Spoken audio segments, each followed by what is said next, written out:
Hi everyone and welcome back to another video. This is Vicky's Likes and Vicky's not here. But we are doing this lately. We are creating videos from other videos because pretty much all the videos we do, there's a lot of information from growers, vendors that in the long videos, over an hour or so, viewers can't miss that section of the video where the experts talk about anything.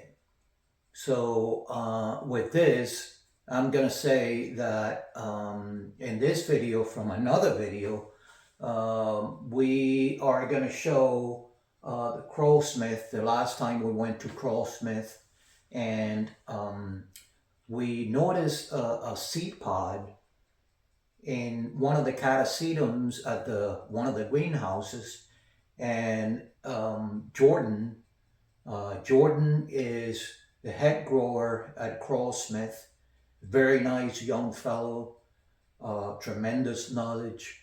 So we asked many questions, and not only the seed pod, but he went on to explain other things.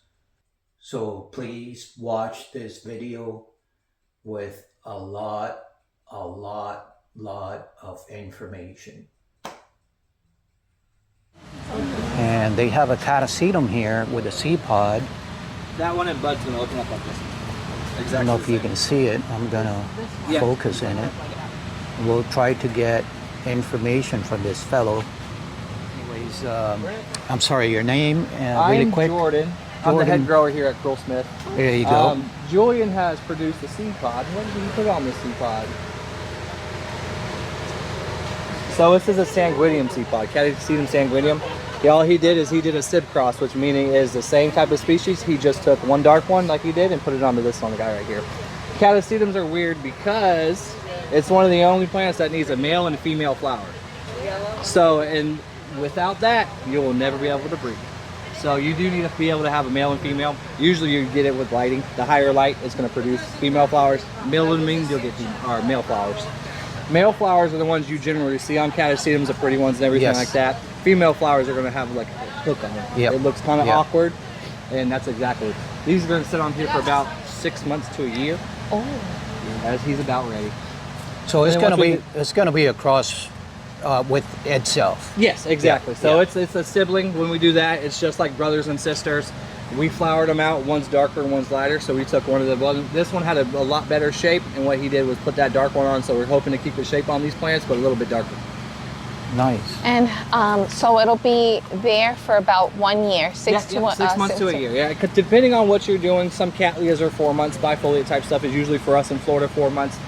Depending on what you're breeding and how long, generally it's anywhere from 4 months to about a year. The seed pods are going to sit on those plants, and then after that we will send it off to our lab, and it has to be a complete sterile environment. And they'll spread it out. They'll be in flasks for about a year or so, maybe 2 years, and then when we get them back, we'll plant them out in sphagnum moss, and from that point on, they'll sit in plug trays for about 6 months, and then we'll get them in the 3-inch pots. Usually for us in 3-inch pots, we'll flower these catasetums out. And then how long will you start to see, that they're going to be a certain size? So yeah, when we get them in plug trays, kind of like these kind of stuff over here, catasetums grow pretty fast. If you can keep them wet and fertilized from out of flask, you can flower some really early.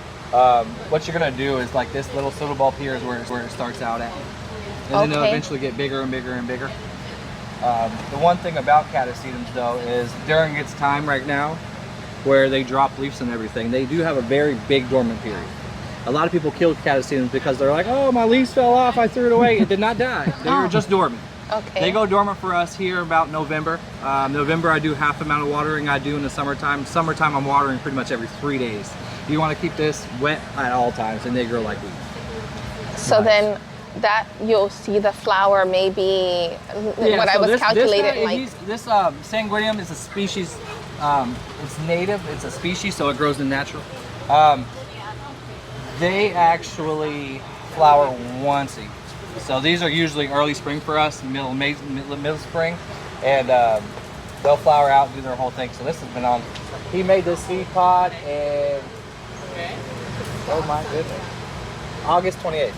Oh, And it's still hanging. wow. Okay. So usually around that time they'll flower for us and get all that kind of stuff. Nice. So then we would have to come back probably in like 4 to 5 years to see the plant. No. So that's our longest time is in flask. So when we get flask, you're gonna see them in 2 years once we get them back. But as faster we can get them out, the faster they grow. Wow. Nice. So if we can get Amazing. them out right in the beginning of our spring and go all the way through summer up to wintertime, I can put some decent growth on it, enough to get them in 3-inch pots. And usually at this time of year, I'll have all the girls go ahead and pot everything out for us. So when the plants wake up, we'll keep them dry. But when the plants wake up, they'll already be in pots and they just take off ready. Awesome. Species are once a year. Our hybrids, we can flower out maybe 2-3 times a year easily for them. Good. All right. Thank Any you more so much questions? for the Thanks, information. Jordan. Thank you so much. Can we send out seed pods of our own to have them cultivated? Is that something they do? Do you know? Yeah, so with you, there's labs all over the United States. There's some here, there's some there. We actually just closed our lab down. We actually had a lab on property. This isn't the other side. We also own across the street, which we have 16 more greenhouses across the street. Oh, Yeah, so, 16 altogether. There's about 8 or more across the street.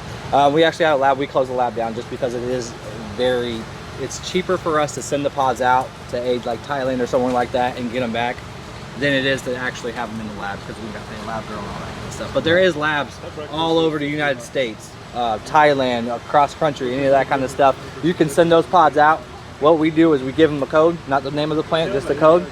They'll get ready about 2 years, about a year and a half to 2 years. You'll end up getting those plants back in a flask that's completely sterile, and at that point we'll actually flask them out. Once they hit the top of that flask, we'll flask them out and get all that stuff done. So those have been in plug trays for about 3 to 4 months now. That's Marica Tiger Cerulean. So those plants, they're gonna be in there for probably another 6 months. After that, we'll pull them out and get them in 3-inch pots. I have a quick question. Do you give hormone, like growth hormone, like for the plant? Inside the flask there is hormone, everything. You create an agar. So the agar is a mixture of sucrose and all the sugars that they need, potassium and all that kind of stuff. That is made. Plus charcoal, that's why it's always very dark. So with those, they have to have a certain, what's the word? A certain media to grow on. So Okay. like orchid seed pods, if I took this right now and just split it open, no seeds will make it. There's not enough in there. I just wonder how in the wild. So in the wild, I actually did it. So I have a side of the stuff that has plaques on it. It grew a mixture of algae and ferns and a little bit like that. Well, it was a nodosa opened up. Well, I have, out of all those millions of seeds that flew around, I have about 6 plants that germinated on a mountain. Are they called volunteers? I heard someone saying they, that they term. pop up. Yeah, volunteers. Yeah. Okay. They were here, volunteers. It Yeah. popped out of there. So out of probably So with 50 this- million seeds in Yeah, there, you've got, got 7. 6, 7, maybe 8. Yeah, Yeah. tops. Yeah. Wow. And that's where. that's in a natural environment. Yeah, exactly. Yeah. Yeah. Yeah. So that's the same thing in the wild. That's where if they open the wild, maybe a handful actually germinate and keep going. I had a friend of mine that, you know, what's that stuff on the oak tree, the pink, yeah, the green stuff. yeah. It always Yeah. goes Yep, on the yep. north side of the tree. Yep. You know, so I guess he had one and it fell open, and some of the seeds fell Yep. into that stuff, and they started blooming. Like this They just right here? on the tree. When they start doing this stuff Yeah. right here, Yeah. and this wet stuff, it was on my plaque stuff, so it never dries out. I water my plaques every other day, and that stuff, that's when it starts doing. So you get this nice little fern area start growing. Yeah. Usually chances when they land on that, they'll jump. But I'm saying Is it one a out fern of or like a moss? it's a moss, and so there's enough of what the seeds need in there, mixed with the fertilizer and all that kind of stuff. So it just, but that's what I said, maybe you have 6 plants out of a million, one maybe out of Right. a million that actually germinate. When we put them inside of a lab, we pretty much tell them how much seeds we want.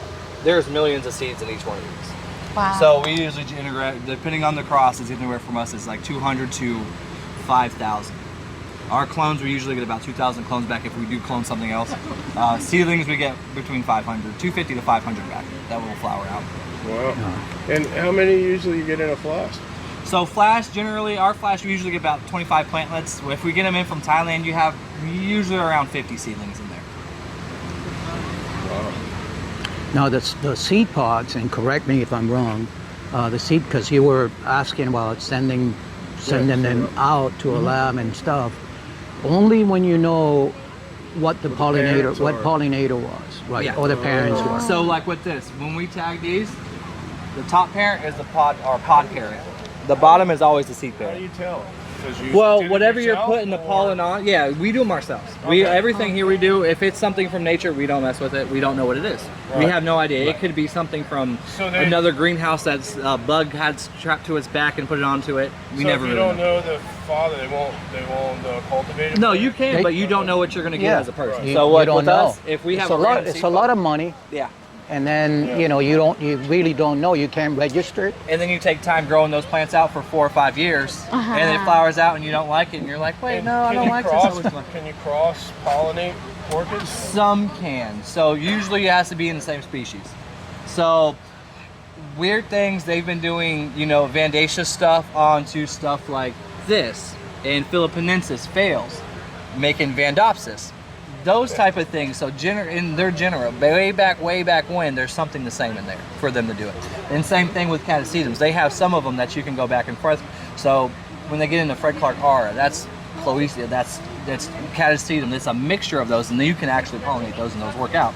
Cibidiums and Grammatophyllum, somewhere in there, they're able to hybridize because somewhere in their genes lined up. Cattleyas, very little things will cross onto Cattleya. Cattleya is usually, you can go like stuff with like Bratonia. Bratonia is a Jamaican species. Those, for some reason, will take on stuff like that I'd love as well. to get like a Cattleya, a red Cattleya, And, yeah. mix it with a fowl, so you can get a red fowl, because there's no true red fowls I've seen. So when I've tried this, because I was like, oh, a Vandopsis, this is exactly what I need. I want to make one of these. So my thought was taking something that's crazy colored, novelty type fail, and putting on like one of the prettiest Vandas. Yeah, never. It didn't. It doesn't work. No, it doesn't work. No, the So lady. you have to really go through the species of stuff. So you can stay Vanda Sandriana and Philippinensis. You have a chance of those doing because those are species in nature. Somewhere they're the same. Okay. Where they'll take on. But if you're trying to take hybrids and cross them together, they're never going to take. Like, so if you take like a failed dragon tree eagle, which I was trying to do, onto a Vanda hybrid of some sort, yeah, I've tried for years, never worked out. A lot of people do know secrets where they can take certain sugars from one plant and put them onto another, and they'll actually accept the pot. Wow. So yeah. Well, our breeders, Julian and Frank do most of our breeding here. I do my own personal line breeding with Dowiana, Triumphants, Rex, that kind of stuff like that, because I'm a Cattleya person. Species Cattleyas. If it's a bifoliate Cattleya, that's where I usually go to. So that's most of my breeding. So I have a handful of stuff, but with them, they breed all kinds of different stuff. Phalaenopsis, everything we make here, is our own breed. Yeah. We don't. Yeah. We buy very little stuff in. Sometimes we do have to buy a little bit in, but for the most part, we don't buy anything in here. We just grow them out for ourselves. Very good. So, what would be the best Smith hybrid Oh goodness. plant? That's a question for him. He's done a lot of great things. Even so, I've been here for about 10 years now, and he's stuff even before I was born. He was making hybridizing and stuff like that. Well, just like the Cristal. We're talking about Chris- Mr. so- Smith, yes, not Julian. Frank Smith. because Yeah, Julian. yeah. No, Julian's been with us for about 4 years now, I believe, and he's handling his own stuff. But he loves his bulbos and different things like that. Everybody here has their own kind of specific thing they like doing. That's nice. So Frank, he's into, he breeds everything. It doesn't matter. Julian, he's kind of getting the same way. For having Frank as a mentor is kind of a blessing for us, especially the young people that have, come down and work with everything, just because That's nice. it's completely different. And Yeah. his brain, the way he does things. So me being here for 10 years, I used to walk around with him, and I'm always wondering, why do you do that? Why? Good, Why? good. I ask why about I'm everything. the same way. And that's why And I Vicky want is to the know same why way. you want to put that onto this or what you're doing. I am So- the same way. Yeah. I need to know every So when we get into single that thing. kind of stuff, so I'm always a why person. So I followed him around for years while he was making seed. I was the guy writing the labels on him like this, and that's why he was doing all the hybrids and everything like that. And so Good. now it's Julian doing all that kind of stuff because I'm way too busy. But it's so nice that Mr. Smith is not micromanagement type of yeah. person. He and trusts- that he also trusts you guys and mentors you instead of, bossing you around. Yeah, or- exactly. And that's Yeah, the thing with nice. us is the next generation of us. We were trying to keep this alive. My big thing is getting younger generations into the orchids. There's not enough younger people, but I when know. they actually have when I give talks and, with me, I'm more hands-on with it. So if I'm doing a talk or anything, I'm going to teach you how to repot something. I'm going to teach you how to do this, how to mount something, more hands-on to get people involved with it. And it seems that rate, I get a lot of people coming back and that kind of stuff like this. I can sit here and talk for hours, but I'm more of a hands-on person. Good. And we look look at one now? Yeah, there's some in the showroom. Our first table over there. So, out of the handful of that front table over there, you have Heaven's Gate, which is Christelle, named after his mother. That is his. I think his is out of his red cats. He says, we just met him, he's one of our viewers. By the way, this is Vicky's Lights. And he saw our video here, and he saw that Heaven's Gate, and he says, I gotta have it. Heaven's Gate, yes. Heaven's Gate, I think even to him is one of the prettiest reds that's ever been made. And it's one of those. Yeah. And I wish they would come up with a foul that almost like that one over there, but a little bit bigger flower. We do have some. They're actually named after me. They're solid red? Yeah. You have to show them. Where is it? You got- No, they might be open. All They right. might be on that front table over there. If he hasn't sold it. Did you find the Heaven's Gate? Who found it? Who found it first? Yeah, guys, so that's it. The idea is to highlight these videos, the segments from these videos, and share it.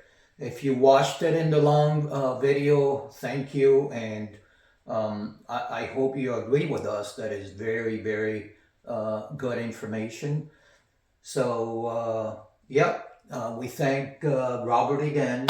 We met him there at Krull Smith. We keep in touch. We exchange phone numbers. So we hope to see you again soon, Robert.